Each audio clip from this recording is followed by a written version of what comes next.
To your right is Queen Esther. Picture it.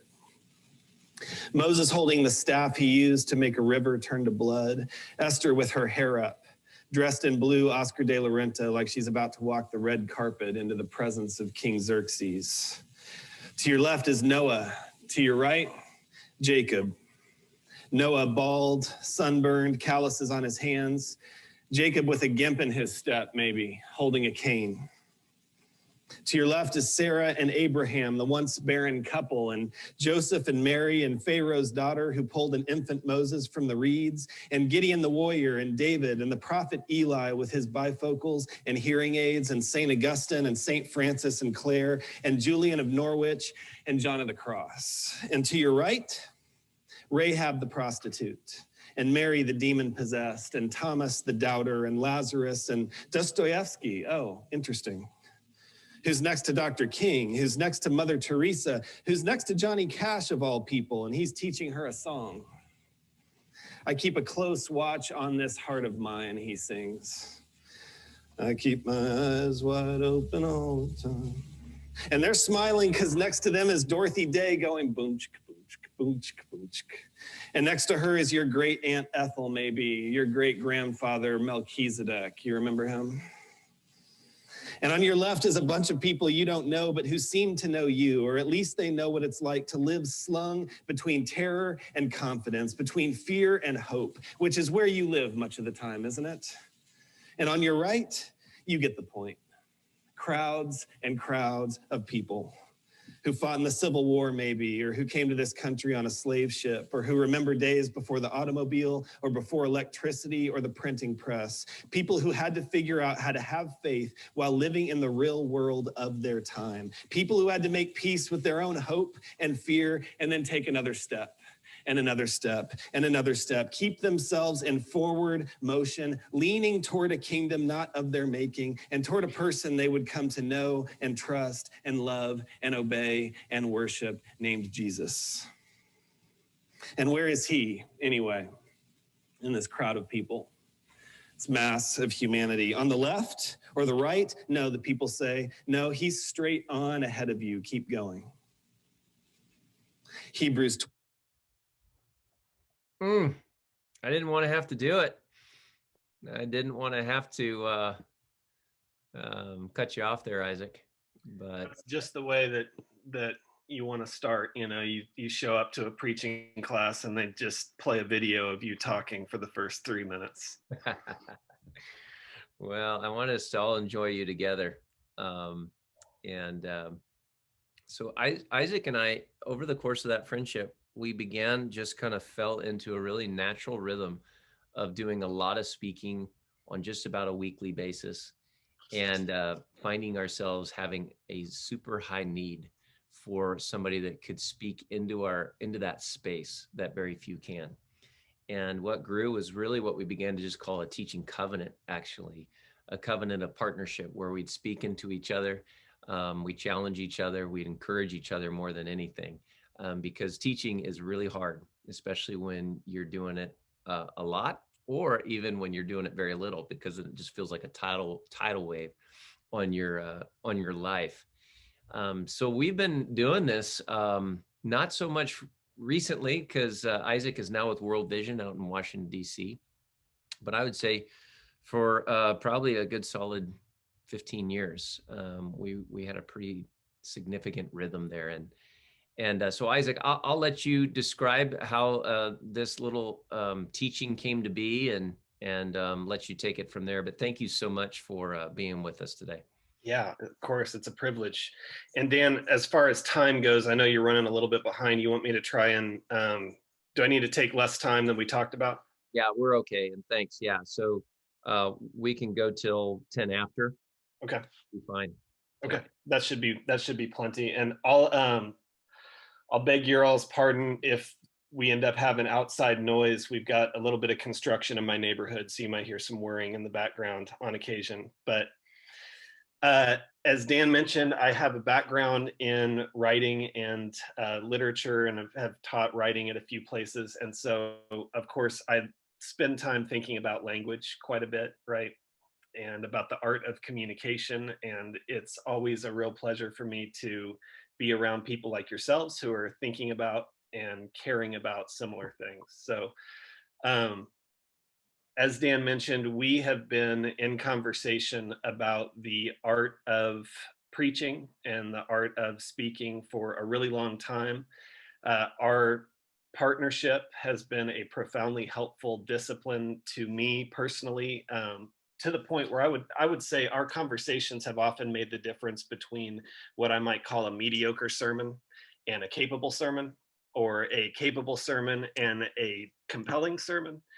And equally important, they have often made the difference for me between what I would consider some pretty acute anxiety for me in the process, and having a sense of calm, having a sense of quiet confidence that is rooted in something else. Because I don't know about you all, but when preparing for a sermon, really when preparing anything for an audience, particularly if you're on deadline, at some point it's going to get pretty existential. That's just at least how I operate. At some point, I'm going to end up feeling at least one of three things, if not all three things at once. I'm going to end up feeling lonely, lost, and really dumb.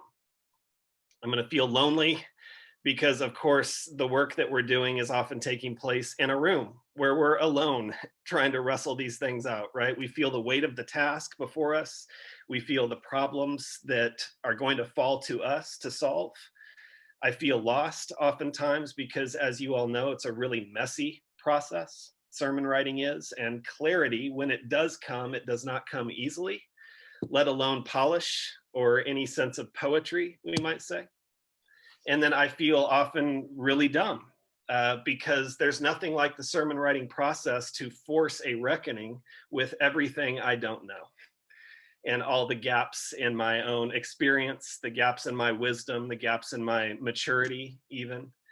And having a conversation with someone who knows what that experience is like, who shares a common language for what I'm trying to do, who has some sensitivity related to when to push me and challenge me, when to encourage me, when to play the counselor, having someone like that in my corner. It's been one of the chief ways that God has met me and has stood with me in the thick of that work, if that makes sense.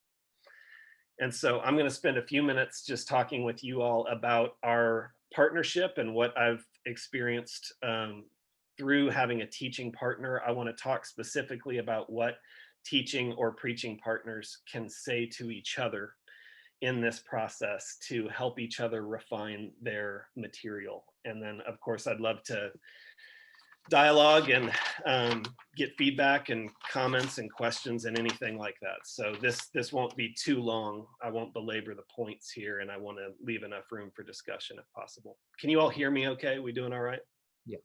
Yeah, it's great. Cool. Few things that a teaching partner can say to help us when we are in the thick of this work. I think I have 9 of them here. And the first one is, there's the heat. Sometimes, especially early on in the sermon writing process, as you all know, there are going to be multiple paths that we might be able to take through a text, or multiple points we might feel like we are wanting to make, or perhaps feeling obligated to make. And in those moments, sometimes a preaching partner can come along and say, here's the part where it's really obvious you're passionate, that you're invested, that you're hooked. Here's the part where it seems like God might be doing something unique in you at this point in your life. Here's the thing you might want to pay attention to, or where you might want to lean in and really leverage your passion. Sometimes I feel a little bit like Martha, to Jesus saying to Martha, you're worried and upset about many things, but really only one thing is needed. When I'm trying to write a sermon, I've got 20 different things I think I might need to say. And I need somebody else to come along and listen to me talk and go, oh, right there in that moment, when you made that turn into that story, into that point, into that argument, it's clear this is where you're really hooked personally. And you might want to lean into that. When a preaching partner says, here's the heat, what they're really helping us do is identify where we and where the material might be wanting to go. or where God's Spirit in us might be wanting to go. And then by default, what they're helping us realize is here are some other parts of the sermon where we might still need them, right? We might still need to hit that point. It's not like we can jettison everything else, but here are some things that might either go or might be compressed. You can touch on that, but then keep moving. It's not as necessary as you thought. There's the heat. That's one thing we can say to each other. The second thing is, why do I care? Because at least in my experience, and I know in talking with Dan, there have been times in our partnership where we will bring to one another a fully cooked sermon. This thing is very adequate. It's making some great observations and some great points. And yet there's a sense that the stakes are not quite there yet.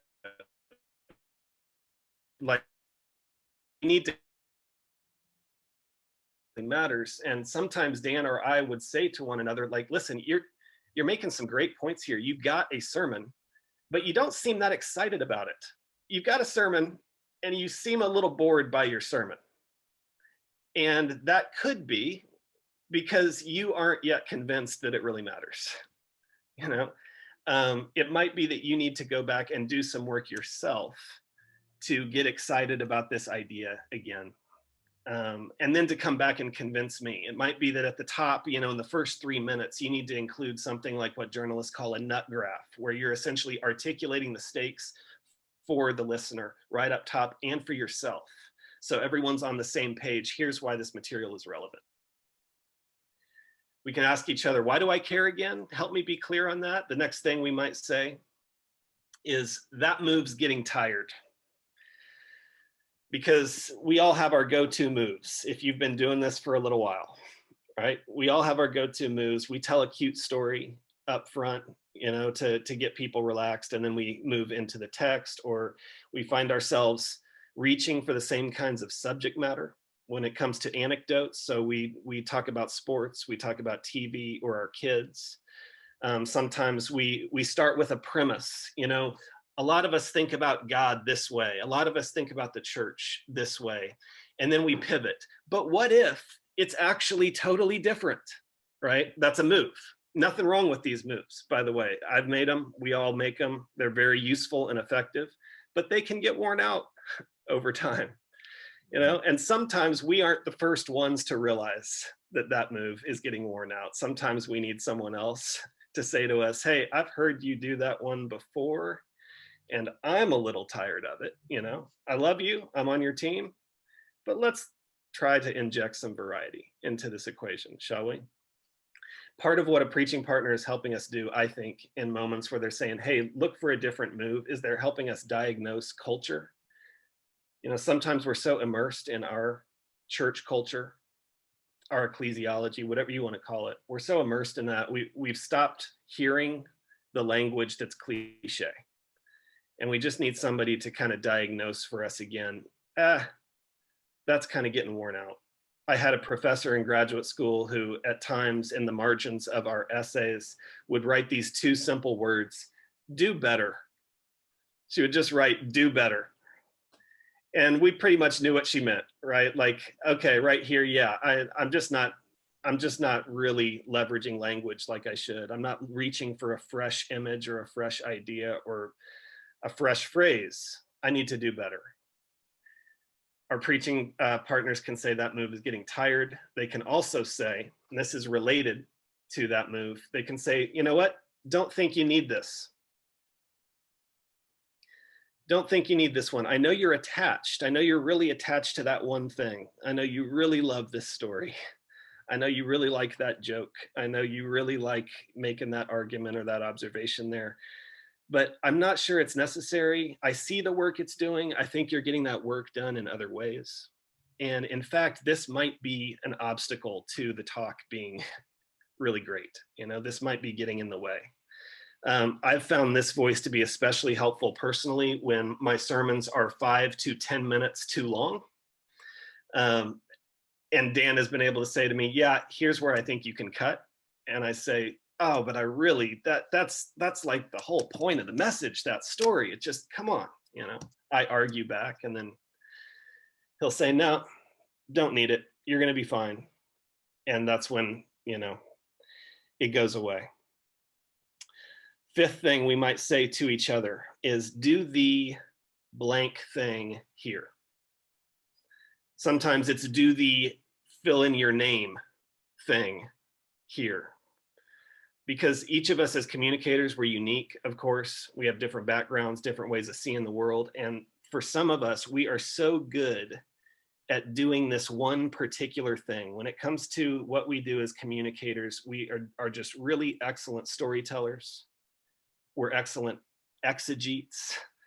We're really great empaths. Whatever the case is, we have some things in our toolkit that we do really well. And sometimes it's really helpful to have someone else say to us, you know, right here in this moment, we need that thing. When you do that, people sit up, they lean forward, they get engaged again. This is the trick you have up your sleeve. So at this point in the talk, let's leverage that trick for the sake of this sermon. Number 6, sometimes we might say to each other, shift the pronoun here. I've been doing a lot of thinking over the last couple of years about pronouns, not just because pronouns have become increasingly politicized, which of course they have. I'm not thinking about pronouns in those terms. I'm just thinking about the options given to us as communicators. Really, when it comes to talking about faith and the human experience, most of the time we have 3 options: I, we, and you, right? I, we, and you. And these are the buttons that we push. These are the levers we're going to pull to try and penetrate the consciousness of our audience, or to bridge the gap between ourselves and our hearers. The I voice, we might call it the voice of implication. The I is when we're talking about our own experience, talking about our own vision of the world, the way that we see things, and we're inviting our listeners to implicate themselves, to find themselves in the telling of that story, that experience, whatever the case is. It's kind of an indirect way to connect with our audience. We say I, we're inviting them to find themselves in our I, the voice of implication. There's also the we, and I consider we and us here in the same category, by the way. We might call the voice of identification. This is where we're standing with our audience. We're standing in solidarity with our church, with our community, with those listening to us, and we are saying something true about the whole, right? So we are in a really important moment in our life together as a community. We are in a really tender moment in our life together. Here's what I know about us. That's the voice of identification. And then we have the you, which we might call the voice of imputation. This is often the most direct, the most frontal, sometimes the most aggressive pronoun. This is where we say something direct to our listener, to the individual, about them. Here's what I know about you. Here's what might be true about you, right? Here's what I want you to think about, something like that. And I would suggest to you all, each voice traffics in its own authority. Each pronoun traffics in its own authority. They each have their place. And I think, in my experience, each is more potent when offset or balanced by the others. So some of us, if we've grown up in a church community, you know, some of us grew up in a church community that tends to lean in one direction, or really err on the side of using one kind of pronoun or one set of pronouns over others. And you'll hear this oftentimes in preachers who are just beginning to speak regularly. You'll hear that they default over and over to say I, we language. Just got a doorbell. I'm not sure what that is, but I'm going to ignore it. So you'll hear preachers default to I, we language, because that's the culture, right? And that's the community that they're a part of. And it seems in some ways safer to say I and we than to say you. And there's nothing, again, wrong with erring on the side of I, we language. I think that the only thing I would suggest about sermons that major in I, we language is that the risk at times will be that the sermon comes off as kind of toothless. Conversely, with you, Some of us know church cultures, grew up in church cultures in which people are real comfortable using you language, right? Here's what you need to do. Here's what's wrong with you. Here's how you need to change the way you think. Here's what you need to know. It has a place. It's an appropriate thing at certain moments, but those sermons sometimes run the risk of coming across as a little bit smug or maybe even a little bullying. And all I'm saying here and making this point is that master rhetoricians, in my experience, master communicators, are often really thinking hard about how they use pronouns, when and where they strategically deploy their pronoun arsenal for best effect. And sometimes a preaching partner, and Dan and I have done this for each other over the years, sometimes a preaching partner can just say, you know what, everything's great, but when you make that move into that moment of the sermon, you got to put you in there. You got to come at me directly. Got to say, here's what I want you to think about right now. Here's how I want you to respond right now. You've been majoring on I, we, now make that turn, or vice versa. Next thing, we just got a couple more, and then I'll be finished. What should I do? So I being the listener here. What should I do? If you read through the Gospels, the book of Acts, you notice that the crowds often ask John the Baptist or Peter, after they've finished a sermon, they often get the same question: what should we do? Meaning, in light of what you've just said, we're already convicted to change in some respect. Now we're wondering, how do we do that? Give us something concrete. Give us a different way of behaving in a certain situation, a different way of thinking. Help us enact what it is that you're teaching us here. And I think some of us are already, my guess is, particularly good at this aspect. I know Dan last week was talking about the 5 different voices and how certain people are predisposed to think more in terms of action steps in that regard. I wouldn't suggest, by the way, that every sermon needs to have, the 3 steps to deeper peace, the 5 steps to greater harmony in your relationships, whatever the case is. I don't know that we always need to be that descriptive or prescriptive. In my experience, sometimes one really well thought through, really shrewd question, really provocative question, is all that's needed to help someone think concretely about the next step they need to take. But that's one of the things that a preaching partner is helping us decipher. What should I do as a result of what you've said to me? Next one is, and this is an important one for me in my process, next one is, you're done. You're done. Meaning both that you've done the work in terms of where the sermon needs to go and where the sermon needs to end, and then also that you are done in terms of your own preparation, in terms of the internal work you've done to get ready for this moment. In other words, the preaching partner, teaching partner says to you, you can stop here and trust God. And I can't tell you how helpful that has been to me at times when on a Saturday, it's 2 or 3 in the afternoon, and I'm thinking that I probably got to work on this thing for several more hours, maybe till 8 or 9 at night. And Dan has said to me, listen, you're done. Okay, maybe put 1 more hour into that section and then put it away.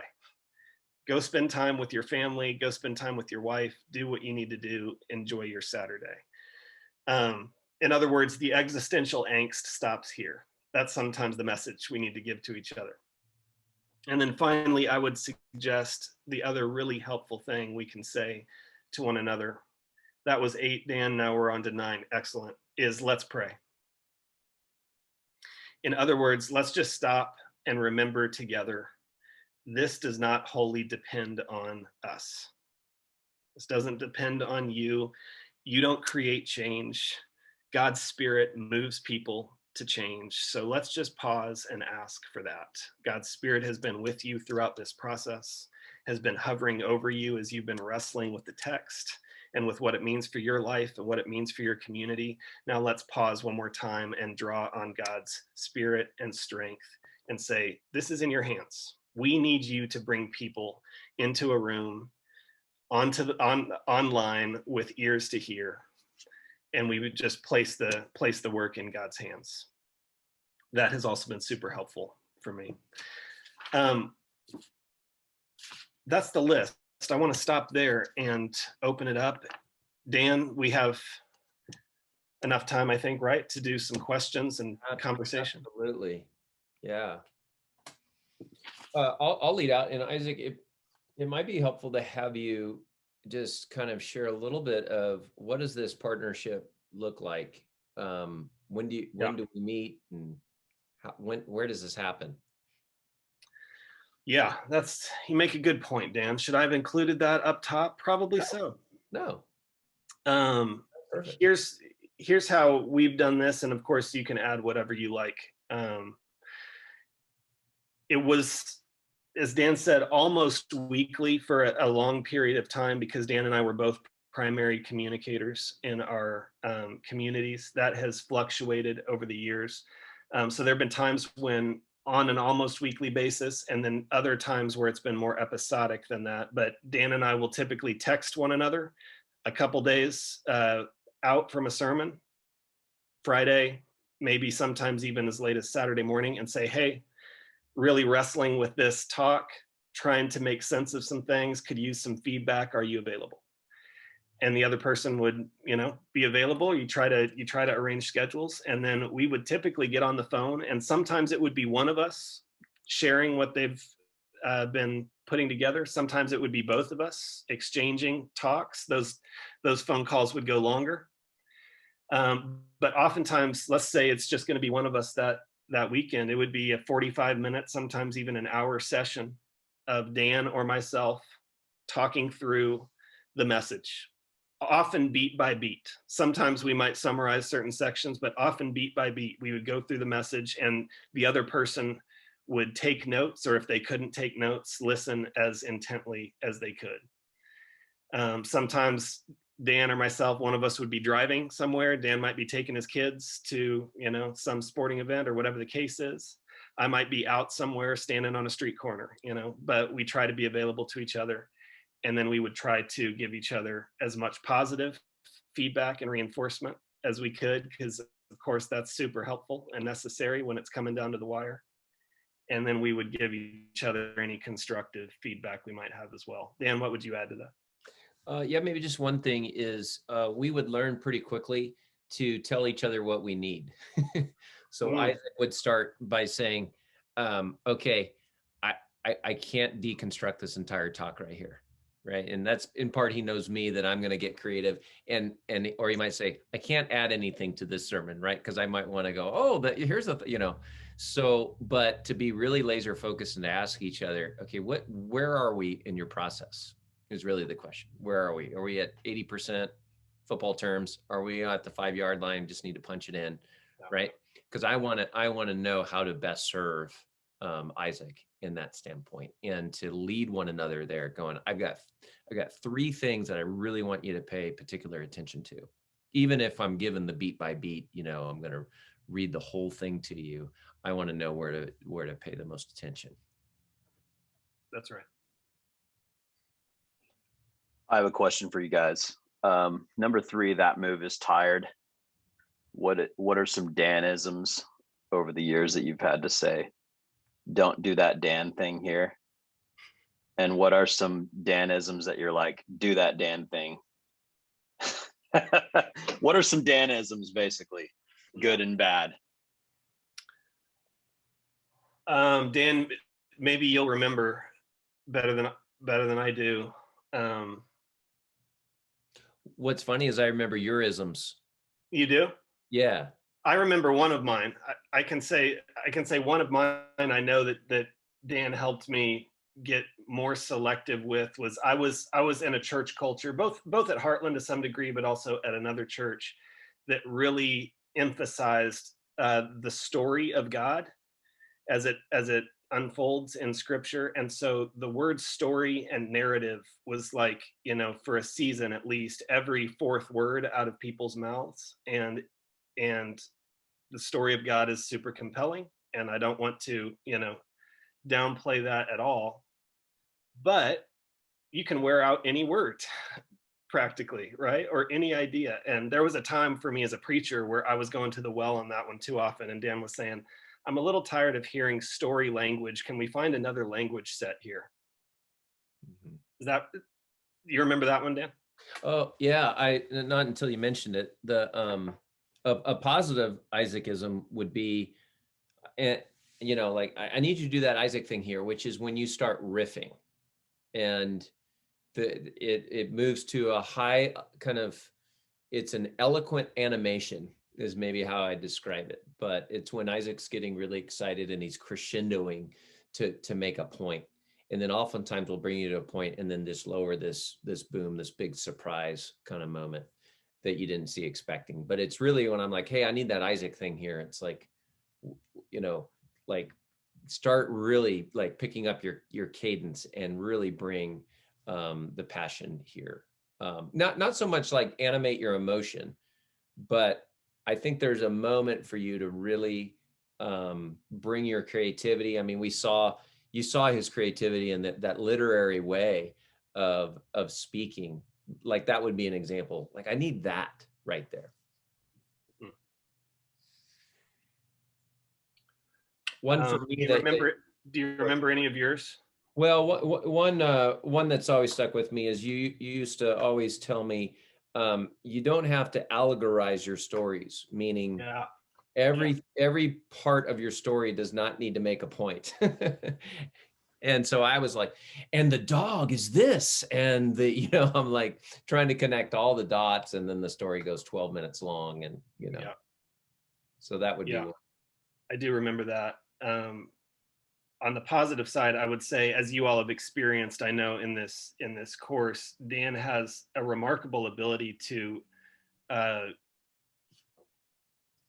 systematize knowledge, right? And to take really complex ideas and to kind of break them down in a way that's really accessible. So there are times where you're wading into really delicate, really complex territory, having to do with people's lives and topics that could be super explosive. And there have been times where I've said to Dan, like, you're going to need to really leverage your teacher's ability to chart this thing out for people in a way that kind of lets some of the what's the right phrase there, that kind of dilutes the charge in the room and keeps people from getting too upset. Yeah, for sure. It's a great question, Luke. It's fun to think about. Other comments or questions? Michael had a question. He had to drop off early, but I'll ask it on his behalf because I'm curious too. He said, does the partner need to be outside of the church, or could it be someone inside the church as well? Dan? No, go ahead, Isaac. I think I would hesitate to be real prescriptive. Dan and I did both, so there was a time where we were both working for the same community and would give each other feedback on a regular basis. There were real benefits to me having a partner who was outside our community, in part because of some of that stuff I mentioned where, we talk about that move getting tired. They are able to see and hear a little bit more of the culture that you're living in by being outside of it. They're able to diagnose a little bit better. But personally, if there's someone that the name of the game for me is that is this person shrewd? Are they trustworthy? Are they dedicated to this craft?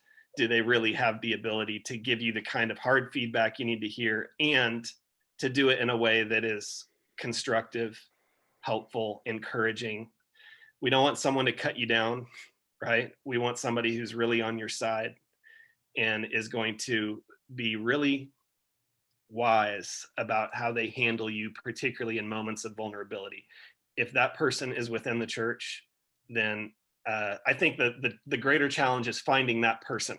So if they're in the church, I would go after them. If they're outside the church, I would go after them. That's my take on it. Dan? Yeah, no, I would agree. Do you ever find that like you need to like switch up your partner just to get a fresh perspective? Like maybe you've learned everything that they would maybe give you insight for, and you need to find a different person. And like, if so, what does that look like? No, never. I'm sure that's wise. Somebody teaches so regularly, the efficiency by which the shorthand that develops. So absolutely, like, and I think Becca, it is a great question. And it depends on your topic. Like I will always go and look for a subject matter expert in something for that specialty. So that would be an example. And yet somebody that knows me so well that I can trust so deeply, we can go so fast, so far, so quickly. And so you just can't put a price tag on that. So I do agree with the both and, but I would much rather have somebody over the long haul, the same person versus a different person or variety, if that makes sense. I would just add from a risk mitigation standpoint, Becca, it's kind of like joining a small group. You know, the reason that we put end dates on small groups is because it's helpful on the front end for people to feel comfortable committing, right? Because then we aren't saying I'm going to be with these people for the next decade. You know, we're saying we're going to try this out for 6 months and then we'll reevaluate. And I think particularly early on, as you're learning who you might work well with, it might make a lot of sense to say, hey, can we experiment with this for the next 6 months? You know, and then see what comes after that. It's good. Do you find it? Go ahead. Sorry. I was going to say, Jason has a question as well. Yeah, I just am curious because I'm always thinking this through a digital lens. Do you find that the way that you communicate differs in the way that the partnership is handled and the way that you communicate, or or how much crossover is there? I'm curious as to when you're doing this digitally, what the differences may be.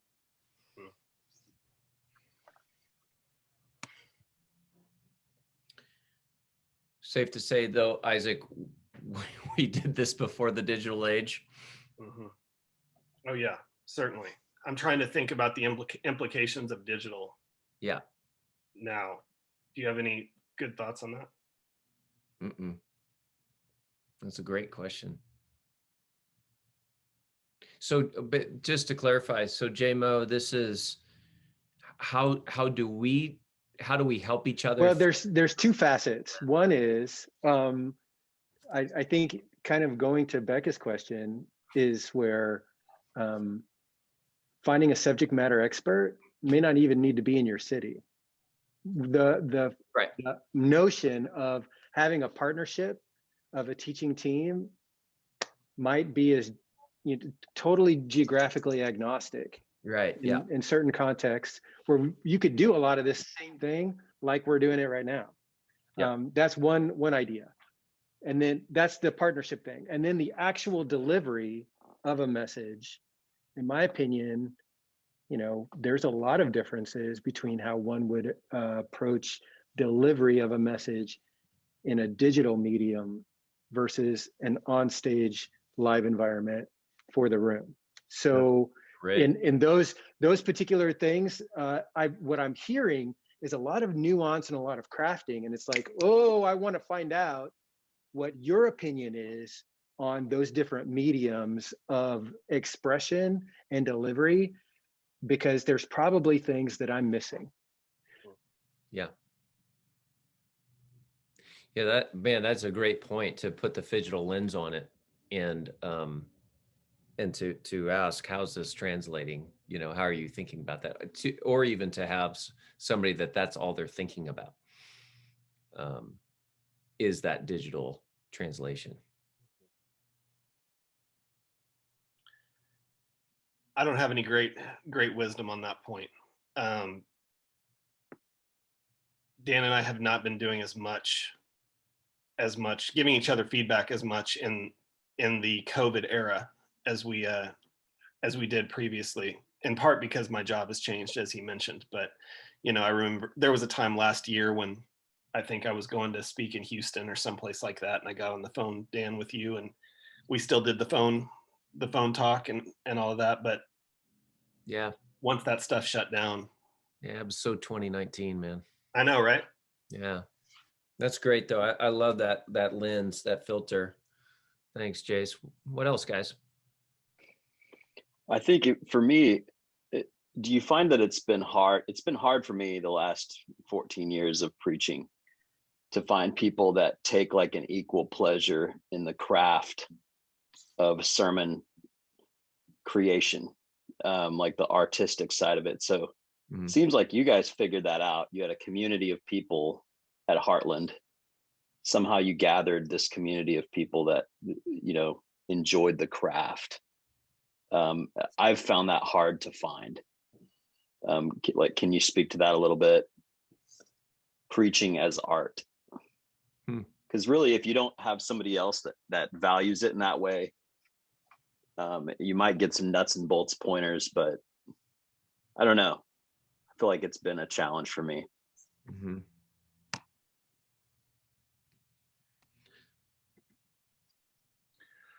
I guess I would think, to Jason's point, that's Luke, potentially where being more accessible via video really does open up some opportunities to reach out to people elsewhere, you know, and to develop kind of a relationship around these things. For me, I've met people at preaching conferences. I've only been to a couple, but you know, that's a gathering of like-minded people who really care about the craft and the art of preaching.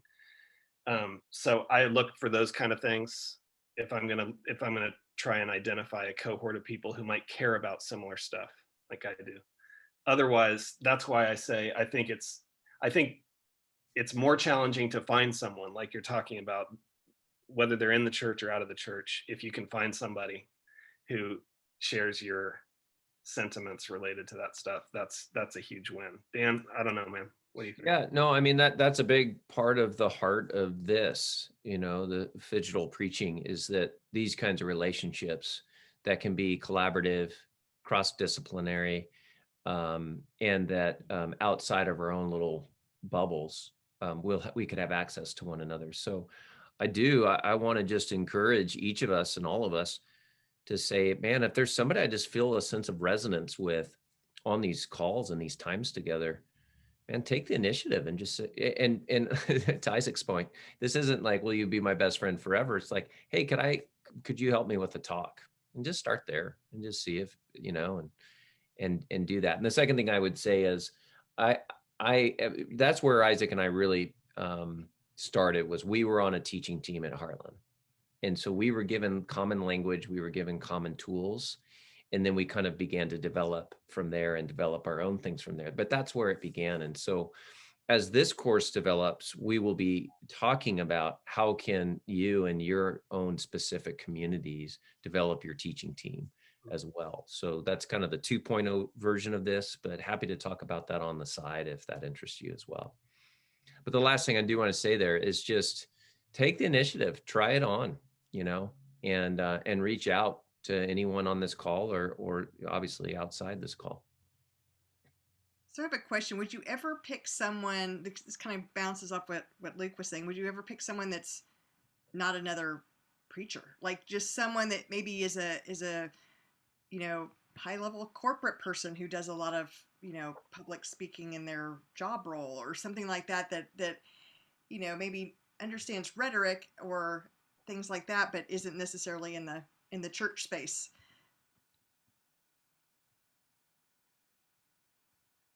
Yeah. We have limited time with you, buddy. Okay, so I mean, I'm shooting from the hip here, Kelly.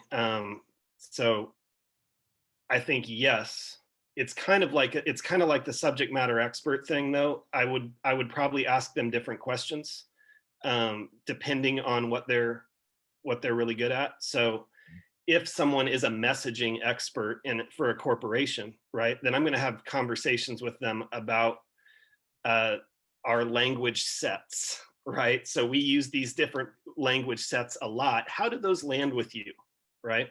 And when I'm up there delivering, do I come across as authentic? You know, you read authenticity all day long. You guys, you know, think about as a corporation how to communicate with your constituents.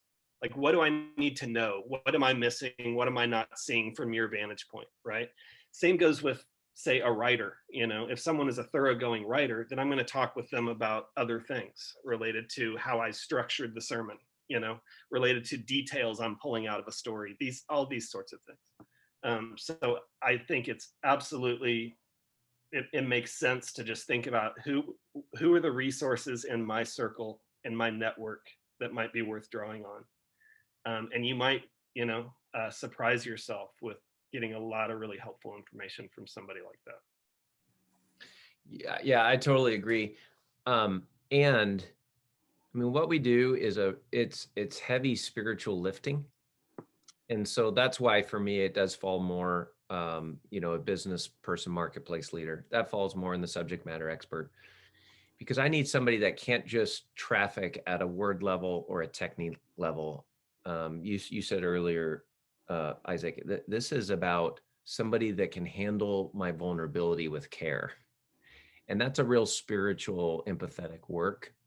So, I think as you're thinking about your teaching partner, to have somebody that really knows from the inside out what this spiritual journey is like for you. And then, of course, somebody that's going to handle accurately the word of truth with care for you at that level. One other thing that Isaac and I have done throughout the years is we've challenged each other on, do you want that to be true, or is that true? You know, like, are we on, where is this thin here at this exegetical level? So on and so forth. And so that's where the value of having another preacher alongside really comes to play. Yeah, and I guess what I meant was like not just picking some random business person, but you know, maybe someone in your church body that you know has like depth and that kind of thing, but still has that other set of skills or whatever. Oh yeah. Yeah, that's for and sure. It might be that they give more helpful feedback just after the fact than beforehand. You know, there's some people for whom it'll be better to pull on a regular basis than to try and introduce into the sermon writing process. Yeah, that's true. Most of your suggestions at least struck me as things that are, I'm 90% written, or I'm completely written and it's missing something. Do you guys find it useful on closer to the front end? Do you find each other useful, or do you find different people more helpful in that when you're, you know, more at that halfway point? Yeah, that's a great observation, Peter. You're exactly right that most of the time we're coming in with it 80% done, 90% done, something like that.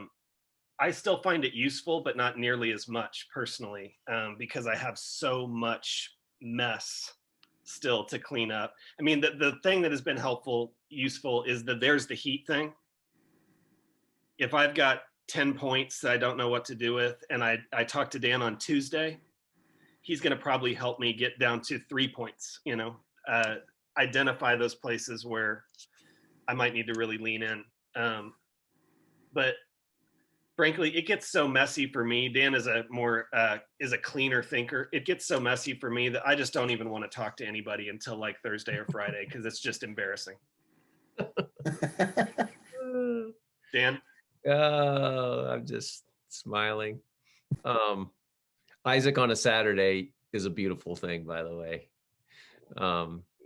Yeah, I mean, in a perfect world, and it just became unrealistic, but in a perfect world, there's 4 stops along the way in my mind here. There's a group exegesis where we sit at the city gate and we just sit in the word together and see what comes that. Then there's a come back in the super kind of blob form, because I think and believe that so much time could be saved if I had others speak into that, what Isaac was saying, here's the heat and all that stuff.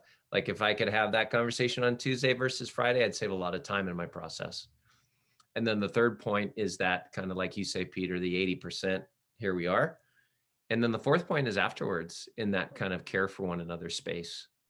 So Isaac and I were pretty good at following up. How did it go? How did you feel? those kinds of things. And later in a different training, I will offer the 5 debrief questions for us to look at, but some sort of just circle back with each other is really important. But again, I want to say that was not our reality.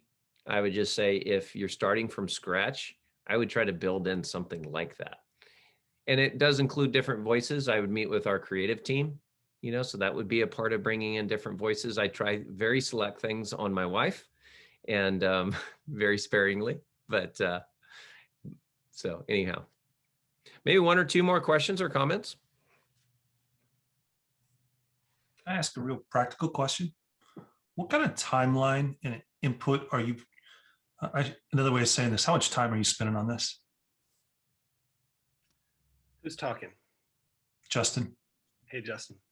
I spend a lot of time. I spend 30 to 40 hours, which is not always realistic for primary communicators, is not realistic, let's say, for primary communicators who are running a church or running a large community and having to do that every week. Yeah. I Sorry. have at times. Yeah, go ahead. I'm sorry, I didn't mean to cut you off. No worries. I recognize that that's a luxury. That's there have been times where I've been having to work on the 20-hour, 25-hour timeline, but I was a teaching pastor at my last church, which meant that one of my primary jobs was every 2 to 3 weeks having a sermon ready. So I was putting in a lot of time. Dan, what about you? I'm at 15 and working towards 10 on an average talk now. Even with the input, even with the different stops along the way? Yeah, true confession is I have not been practicing this super, faithfully, like Isaac and I haven't been doing this. So it's more kind of connected to where I'm speaking and who I'm speaking with. So Brian Wright and I have done it on occasion, etc. But I'm not in that that rhythm. So the number of hours is much diminished. And in part, that's my own transition and building a business and all that I've become more expedient in those ways. Thanks. Yep. I'm re-inspired to, though. Maybe one more. Anyone sitting on one thing or anything? Brad Norman, can we get you on the board? Yeah. Can you all hear me? Sure can. Great. I guess my question would be, in my personal journey on giving messages and sermons, I'm often handed somebody else's sermon. And what are some of the nuances or steps you take to take somebody else's message and bring some authenticity to it and own it, or take it from the head to the heart? Some tips that I could use in this season that I'm in. That sounds like a really unique challenge. And one of the things I would probably do, this is just speaking personally, I would rewrite the sermon by hand. Instead of like typing, or just reading through it. I would take that text and take a pen and write on paper, because there's something that about that process for me, the kinetic nature of it, that helps get it internalized. I would also look for opportunities to change language in a way that sounds like my voice, and sometimes, to be frank, one of the things that really polished preachers love to do, of course, is they love to alliterate, right? They love to have moments of like high poetry, which are awesome and sometimes really moving.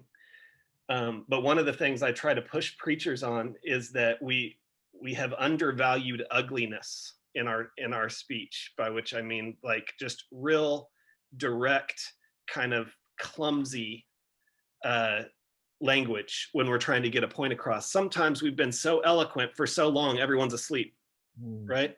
So if I'm going through someone else's talk, I'm looking both for where I can appropriate my voice, and I'm also looking for places where I might make their language, either take their language up a notch or actually take it down, make it a little bit more brute, a little uglier, a little more direct, in a way that actually hits the ear, and keeps the ear awake. That's all that comes to mind right now. Dan, what do you think? I think that's awesome. Yeah. Yeah, I think it's really helpful.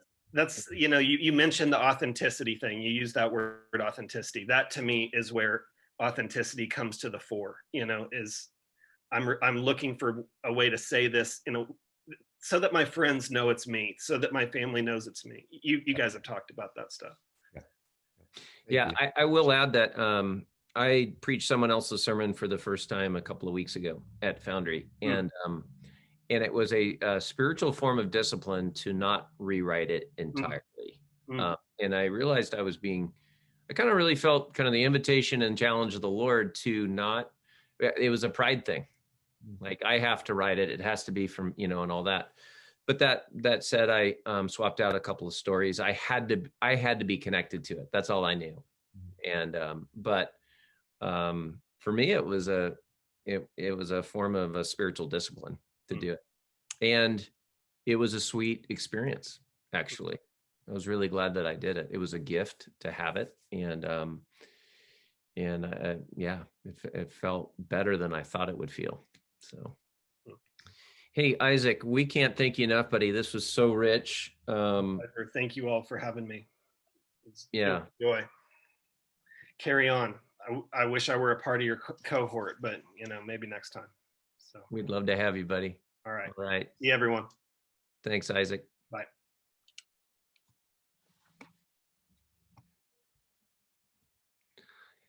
Well, was that helpful, y'all? So good. Yeah. I don't know if you noticed, but did you notice how similar Isaac looked in comparison to the Jesus that we've had up there in the corner? I was wanting to do a side by side, but I couldn't quite get it while we're here. All right. Well, hey, Jace, let's go back to that phygital kind of filter a little bit on dependency, because there's a different aspect here. And to tee you up for the last little leg here of our journey, if we could just take 10 minutes here, I think would be awesome. But I snuck in at the end of a service, the last service, where Jace was meeting with his online community team, his leadership team. And it's just a little minute or two. And I just want you to get a feel for how Jason is practicing dependency from a phygital perspective. But so this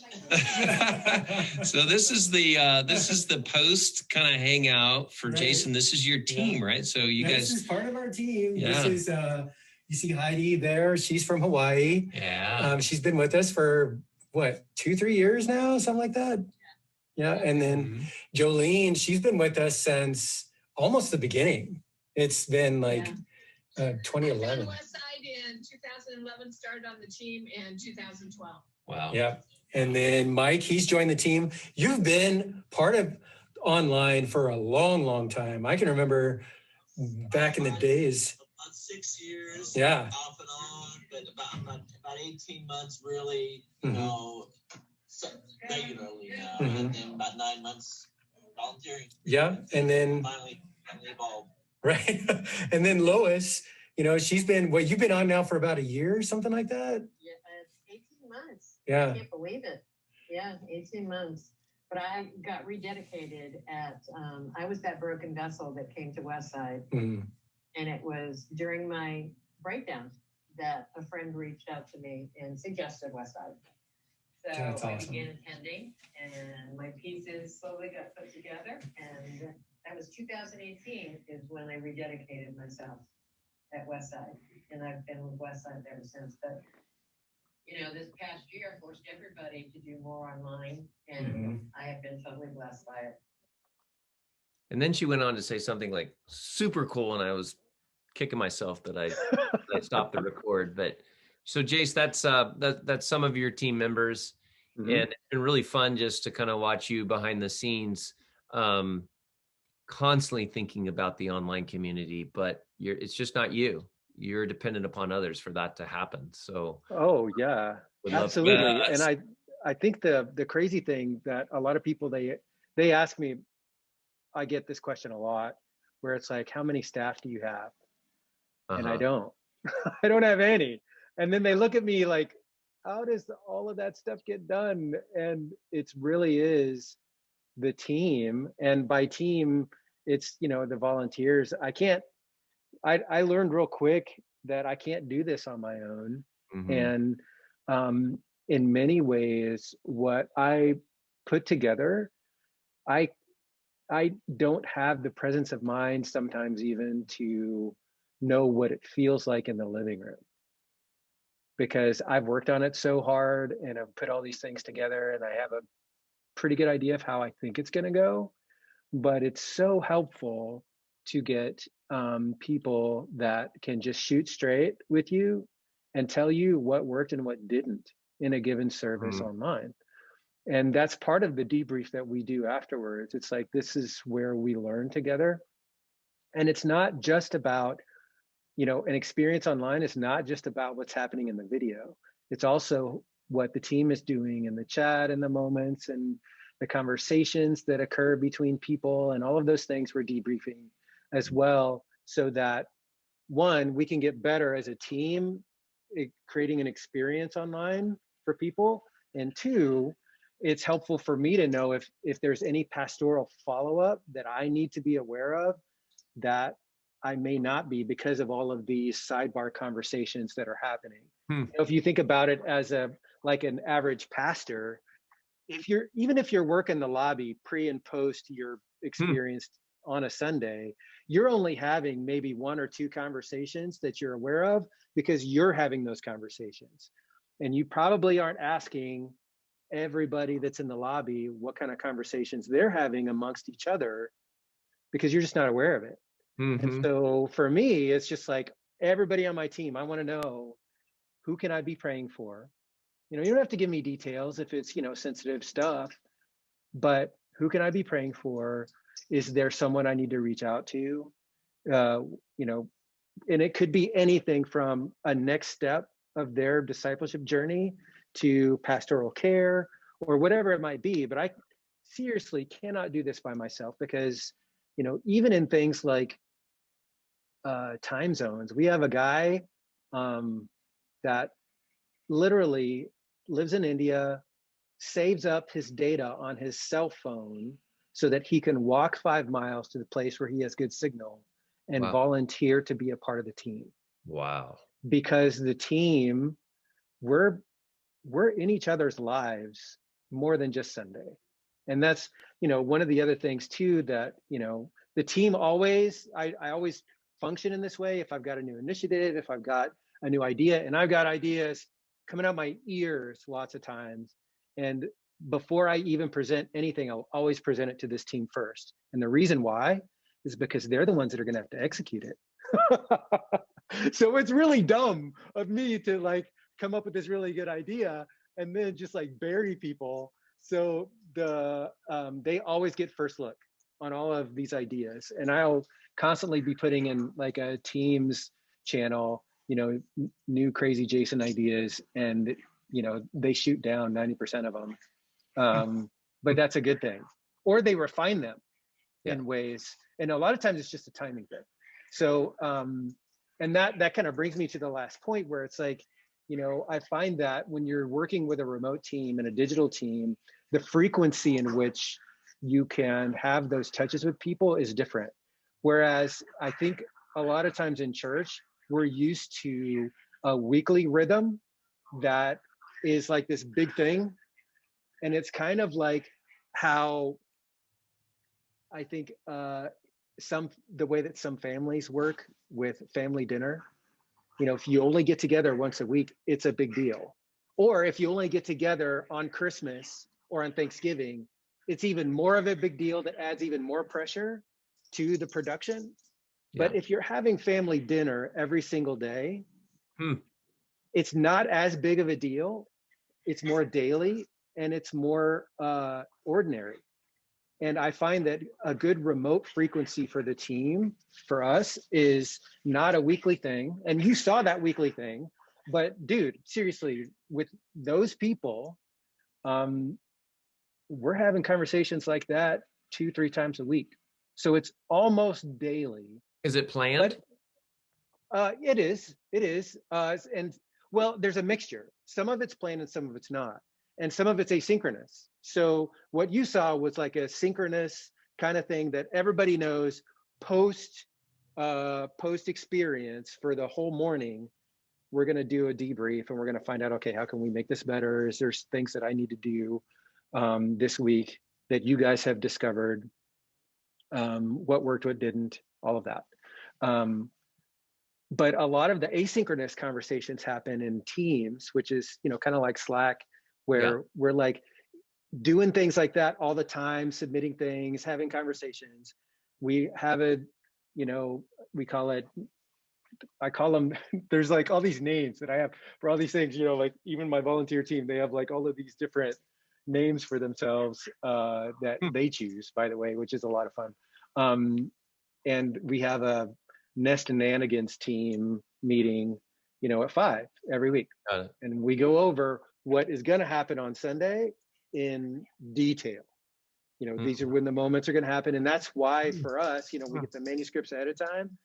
This team sees the manuscript before Sunday. They read it.